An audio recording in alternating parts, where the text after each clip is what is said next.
Finally, acceptance, the very idea of accepting another culture has now been hijacked by groups that have said, I'm a bigot, that's my culture, you should accept it. And while you can make a kind of logical case for saying we should be intolerant of intolerance, when it's put into these cultural terms of it is my, I'm a Nazi, that's my culture, therefore you should accept it as you accept any other culture, then we're left with this kind of odd position of having to say, well, only if we agree with your culture do we accept your culture, but we don't really do that with other cultural positions, and so we're left in an ambiguous, at least, and possibly untenable position of trying to argue for the acceptance of culture, except yours. My suggestion here is that we need to move on, that there are those, including very powerful neoliberal leaders right now, populist leaders, who are saying, let's go back to an earlier paradigm. Let's go back to positivism, or I would say even to a more traditional paradigm where we acknowledge the supernatural right of the dictator or the king. I think maybe that's what is being called for on some political fronts. I think we need to move the other direction. And I define the other direction as being the move into constructivism, which in my developmental terms is what it is that underlies adaptation and integration. If we don't do that, here's what I think the alternative is. This again comes from James, where he suggests that if we stop hearing the voices of the gods, but don't move on into something else, that the gods come back in some other form, or at least leaders come back claiming that connection. And when they do, they inevitably say, leave the thinking to me. Do not recognize yourself as an agent. Get rid of your idea of self and surrender yourself to me. I call that the surrender of consciousness, or suppression of consciousness. When we do that, very dangerously, we also then tend to lose our idea that other people have consciousness. Thus, we lose the theory of mind. When we lose the theory of mind, we're far more likely to try to use the old form of eliminating others who happen to be inconvenient in our environment. Unfortunately, in these days, we are so interconnected. Not unfortunately, but unfortunately for that strategy, because it destroys us as well. And we're seeing, I think, ample examples of this happening. So this is the danger. This is the danger of moving back to an earlier position, given the evolutionary social structure that we have created for ourselves. Julian Jaynes has this beautiful quote, I think, and he says, the mind is still haunted with its old unconscious ways. It broods on lost authorities, and the yearning, the deep and hollowing yearning for divine volition and service is with us still. I have a picture of a fire there. It's like sitting around the fire. You know, why do we do that? It's not an efficient way to keep warm, but there's something that resonates, I think, with our primate pasts, sitting around the fire. And similarly, this idea of divine volition and service and surrender of nascent consciousness to a strong leader, I think draws us back to this more primitive condition. We do so at our peril in modern society, where we are so interconnected that notion of your own group existing all by itself and essentially killing off any threat in the environment is pretty certainly self-destructive.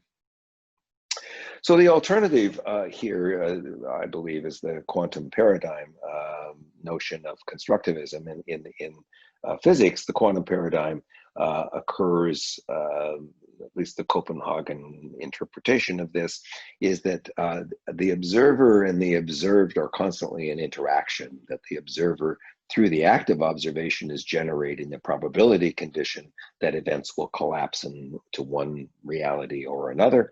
And that it's through the interaction of the observer and that which is being observed that this probability occurs in some particular form. In social terms, we can call this the communication of expectation, or some cases, a kind of self-fulfilling prophecy.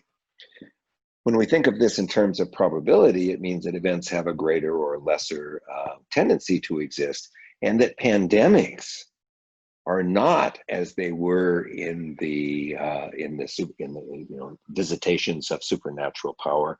They are not caused by, simply by a virus, which if we only controlled the virus, we'd then be able to control the pandemic, which was the implication of the Newtonian view. Nor are they simply the pandemic simply a manifestation of the imbalance of the system, although certainly that's a little closer to this idea, but rather that pandemics are our construction. We are constructing not just the conditions for the pandemic, but we in fact are constructing the pandemic itself. This is a very, very difficult idea to grasp, because, of course, in the immediate case of somebody becoming infected with the virus, they're not saying, I think I'm going to get infected by this virus, nor are they deciding I either will or won't get sick from this, although there may be some little bit more of an argument for that. What instead we've done is we have indeed disrupted the system, but we've disrupted the system in intentional and conscious ways for other purposes, which have not simply allowed something to occur, but actually have created the conditions for those things to occur. Power then can be thought of as being a constructed thing. It is we are constantly in the relation in the act of creating power relationships. And we can create relationships that are complementary, we can create relationships that are symmetrical, but that, like pandemics, we cannot think of power as something out there. We have to think of power as something which is constantly interactive with our observation of it. We are interacting with events so as to collapse them into this particular condition of power. This idea of responsibility for the world we live in is one of the major conclusions that Paul Václavic made at the end of his career, when he said, what kind of person is it that would be created by constructivism, this idea that I was just mentioning? And he said, first, the person would be tolerant in the sense of respectful of differences. And he thought, if we see the world as our invention, then we have to see other people as inventing the world. This is, again, this kind of restatement of the notion of theory of mind, and that makes us more likely to be respectful of them. This is a very difficult sentence, but I think an important one. The realization that we know nothing as long as we do not know that we shall never know the ultimate truth is the precondition of one's respect for realities others have invented for themselves. Basically, he's saying, without humility, we're unable to be respectful of others. And with the hubris of being connected to supernatural forces, or with the hubris of thinking that you know enough to control reality, or even with the hubris of the integrity of your own context, we are unable to bring this respectful empathic relationship to others. He goes on to say, such a person would feel responsible in a very deep ethical sense, not only for conscious decisions and actions, not only for dreams, but in a wider sense for the reality created by our individual self-fulfilling prophecies. Our cozy expedient of attributing blame to others or to circumstances would no longer be available. This is a very strong statement, isn't it? But it's a statement that's made from a lifelong career that Václavic had of dealing with complex systems. So he wasn't making a simple statement of, think about money and it will come to you, or anything like that. What he was saying is, we are interacting. We are necessarily interacting with the world in which we are operating. We are co-ontological agents, co-ontogenic agents. And as a result, we are responsible in our small way for what it is that we are living. The total responsibility, he then says, would mean total freedom. that whoever is conscious of being the architect of his or her own reality would be equally aware of the ever-present possibility of constructing it differently. Of course, I'm suggesting here that this view of this constructivist view is a view that's consistent with our idea of intercultural communication, of intercultural competence, of being able to interact consciously with others. Some of the principles that I think many of us agree with in intercultural, or what I'm calling intentional intercultural consciousness, are being aware of context, of recognizing that the culture is not a thing out there. It's not an iceberg floating in the water. It is a sense of a belonging, and it's through that sense of belonging that we can coordinate ourselves with others around meaning and action.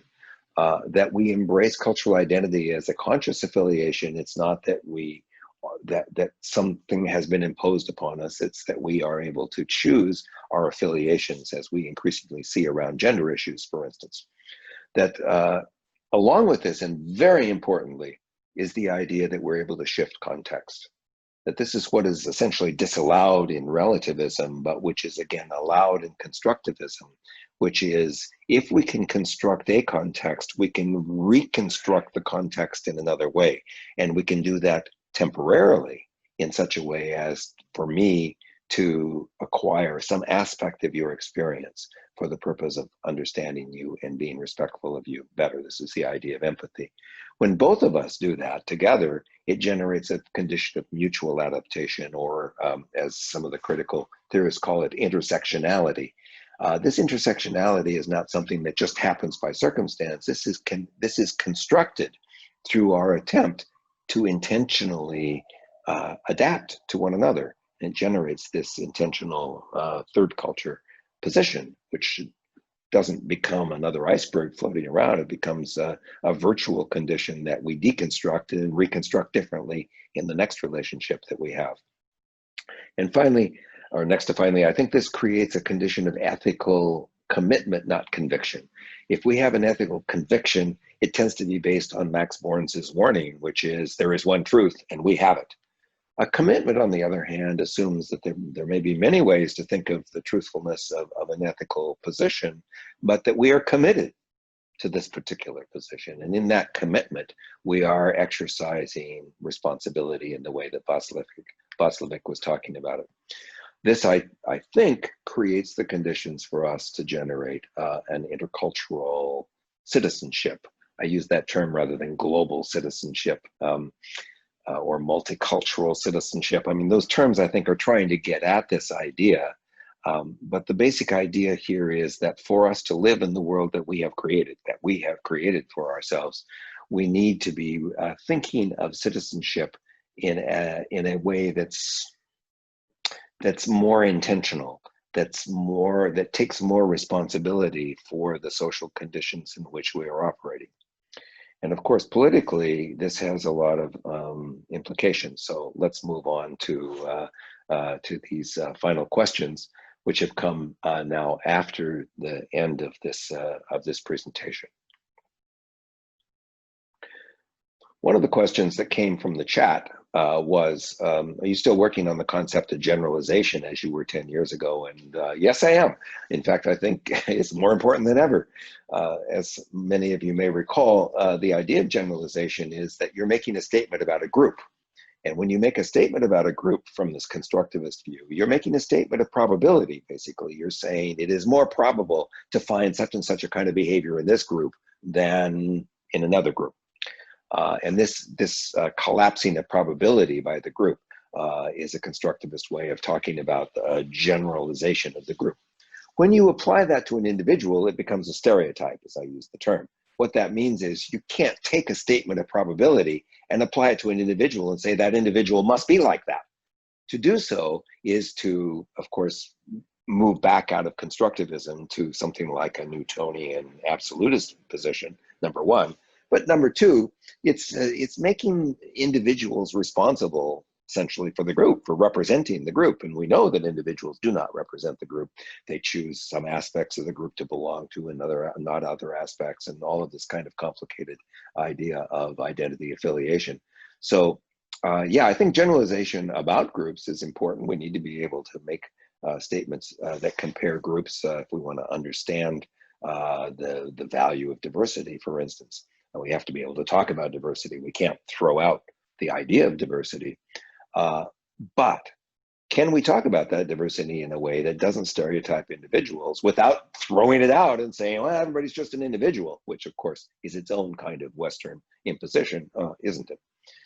So yeah, I am still working on this idea of generalization and stereotype. And there's a piece that I think still works pretty well that was published in Multicultural America encyclopedia some years ago called something like Generalizations and Stereotypes. Anyway, I've noticed I have it up on one of those research and academic, and I noticed that it's one of the more frequently referenced of those pieces that I have up. You can pick up that piece off of the IDR Institute website as well. Another question that came up afterwards is, what's the relationship of this approach to intercultural communication and discourse analysis as the basis for intercultural and global citizenship? And of course, discourse analysis is the more European form of communication theory. In the US, we've had these communication studies departments in which much of the work of intercultural communication has emerged through the line of Gregory Bates and Edward T. Hall, who are anthropologists who then moved into communication theory, and other of the communication theory people. In Europe, there was kind of a different academic line that was developed, and much of the intercultural work has come in through language and discourse analysis. What we used to call in the US rhetoric, but it's called discourse analysis in Europe. I think that it gets at the same basic idea, though, which is that we are narrating reality. We are constructing a narration of reality, and in so doing, that becomes the reality for all practical purposes that we live in. Now, how far you extend that? Do you extend that into physical reality, as I've tried to do with the notion of bringing pandemics into the equation? I think is another epistemological issue. I personally think that it's useful to see ourselves as similarly engaged in physical reality. Just the time scale is generally different. But in any case, we are engaged in the social construction of reality, and in so doing, we are necessarily responsible for that. Let me pause here for a moment to talk about the issue of social inequity. People who are victims of systematic racism and sexism and other kinds of inequities in our society, I think legitimately would dispute the idea that they're responsible for their condition. And I would have to agree with that. I have to say, yeah, you can't say you're sick, you must want to be sick. That's not the way it works. The way it works is that we are much more subtly engaged in this ontological, this co-ontological creation of a reality that we live in. And it may be that our inputs into this reality are things that you wouldn't normally think of in constructivist terms, like what kind of television shows do we watch? What kind of food do we eat? What kind of assumptions do we make about what's necessary to be comfortable in life? These are all very, very or relatively subtle interactions that we have with reality, but which nevertheless, in their sum, generate the ontological condition in which we are operating. So I don't mean to be saying in any way whatsoever that at a given moment in time, it's the fault of the victim that he or she is being victimized. This is not the point. The point is to change the paradigm from the idea of who is the perpetrator and who is the victim, or at least to control that sufficiently so that we can move into a more constructivist paradigm where all of us are taking responsibility for constructing a reality that is mutually respectful and which is conducive to the betterment of us all. What are the political implications of this approach to intercultural communication? That's a pretty broad question, of course, but I think that pretty much everything I've been saying has been dealing with the idea that we are at a cusp. We are at a point where we could shift. Stop sharing here for a minute and come back here. Yeah. We could shift to a previous condition, all the way back, if you will, to a pre-conscious paradigm in which the world will become a much more dangerous place than it is now, and certainly a much more inequitable place than it is now. Or we could be moving forward into this more ethically committed position of constructivism. I do not think that we have the option of staying where we are.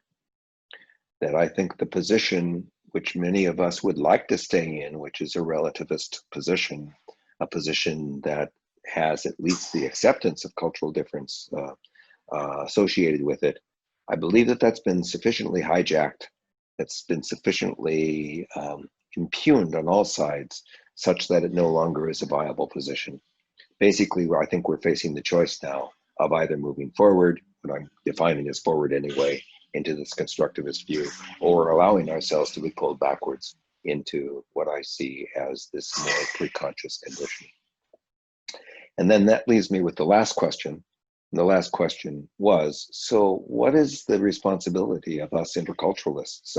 What should we be doing or not doing as Cetarians, as intercultural trainers, as educators, as theoreticians or others? A couple of thoughts that I have, and I'm sure that you all have equally good thoughts about this, but the ones I've had have been along the lines of trying to avoid being co-opted by some of these conditions of more Newtonian or even relativist conditions. Let me give you an example. Whenever somebody asks you to come in and do a 2-hour program on racism, you're being co-opted. Somebody or other is saying we need to check the box on having had an intercultural sensitivity program or an anti-racism program. And so let's have a 2-hour program where somebody comes in and says, don't be like that. And we go, okay, check that box. Seems to me that that clearly is a case of co-option, and that we are ethically obliged to not do that. And this is a very difficult thing to say, because in many cases people were saying, well, if you don't do that, we'll go find somebody else who will, and chances are they will find somebody else who will do that. And yet, if we want to be ethically committed, I think we need to be able to say, ideally collectively, that is not addressing the issue. That the underlying issue is not that people don't know that they're racist. This, by the way, has implications for this implicit bias test, I think. It's, for the most part, not that people don't know that, because they know it and they still do it.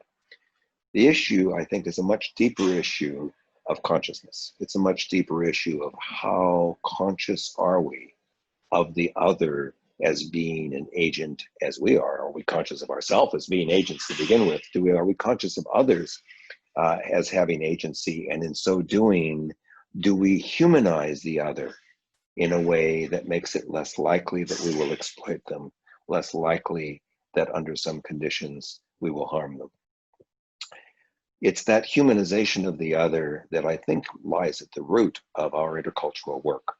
That when we speak of other cultures, we're not talking about who has more power distance or tolerance of ambiguity, or who has a more linear communication style or a more circular communication style. I mean, these may be all interesting and useful ways of talking about cultural differences, but it's not the root of what we're really doing. What we're really doing, in my opinion, is humanizing otherness.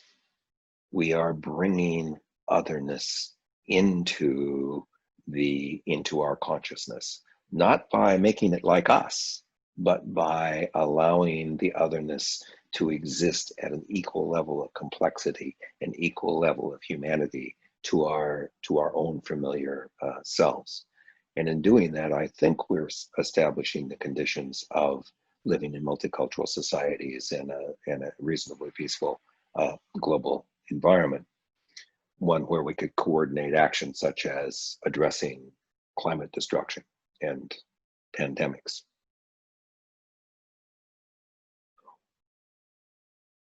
Our responsibility then as interculturalists, I think, is to keep our eye on that ball. I mean, it's to say, when we are asked to do a program, yes, we'll do the program, and here is our goal. Our goal is not to give you a list of do's and don'ts. Our goal is to provide you with an entree into this idea of generating more substantial humanity of the other.